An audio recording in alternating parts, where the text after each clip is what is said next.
Staggering new information now. New numbers in regards to immigration. Customs and Border Protection sources confirmed to NewsNation more than 800,000 immigrants were apprehended since the start of the new fiscal year in October.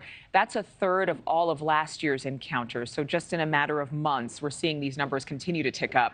And they do come as New York is now suing 17 bus companies for bringing more than 30,000 immigrants to the city. The mayor seeking $700 million in damages. The suit argues that bringing the immigrants from the southern border to New York with the, quote, evil intention of burdening New York with the cost of caring for them violates state law. Allie Bradley is joining us live now from one of the epicenters of the crisis, Eagle Pass. We've been there for days, just showing you how many people have been flooding over from Mexico. Allie, good morning. Yeah, good morning, Adrienne. So we know that New York City Mayor Eric Adams is bringing that lawsuit against 17 charter bus companies who have been transporting migrants who are processed and released by Border Patrol to sanctuary cities. Texas Governor Greg Abbott, though, calling those claims baseless. Here's a quote that we received here from the governor saying, every migrant bused or flown to New York City did so voluntarily after having been authorized by the Biden administration to remain in the United States. As such, they have constitutional authority to travel across the country that Mayor Adams is interfering with. If the mayor persists in this lawsuit, he may be held legally accountable for his violations. While these attacks keep mounting on the state of Texas for what the governor says is his duty to secure the border and protect Texans, DHS Secretary Alejandro Mayorkas says what the governor is doing is actually, quote, a remarkable failure of governance, saying Governor Abbott is refusing to cooperate with other governors and other local officials. House Republicans, meanwhile, supporting Governor Greg Abbott's moves, the Speaker of the House saying it's what every governor should be doing. Right here in Texas, Governor Abbott has heroically done more to enforce the law than the president has. And how has this administration responded? They have sued the state of Texas to stop their deterrence efforts.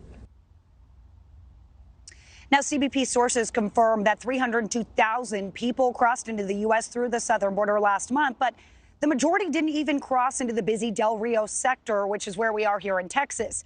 The area that saw the most crossings was Arizona's Tucson sector. Sources confirming to NewsNation more than 80,000 individuals showed up there last month. And new figures obtained by NewsNation show just how costly this migrant busing crisis has really become. In less than a year, Arizona bused more than 26,000 people within and out of the state, using more than $5 million in state funds there. Governor Katie Hobbs is seeking federal reimbursement for the migrant response there.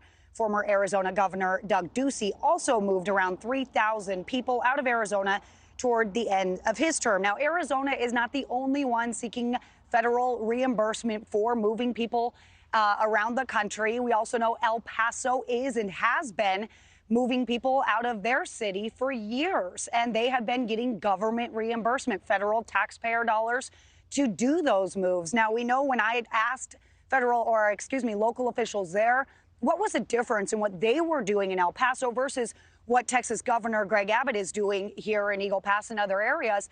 And they said the difference is here, Markie, that their moves aren't politically motivated. Yeah, interesting. And to hear you say the numbers, Allie, you and I have talked about this extensively. $5 million just for Arizona to bus them. That's not sheltering. That's not feeding. That's not processing. That's not medically checking them out. It's just absolutely staggering. Hopefully there is some sort of change in 2024. We'll see. Allie Bradley, thanks so much. Thank you for watching. Go to newsnationnow.com to find NewsNation on your television provider. And don't forget to click the red subscribe button below to get more of NewsNation's fact-driven, unbiased coverage.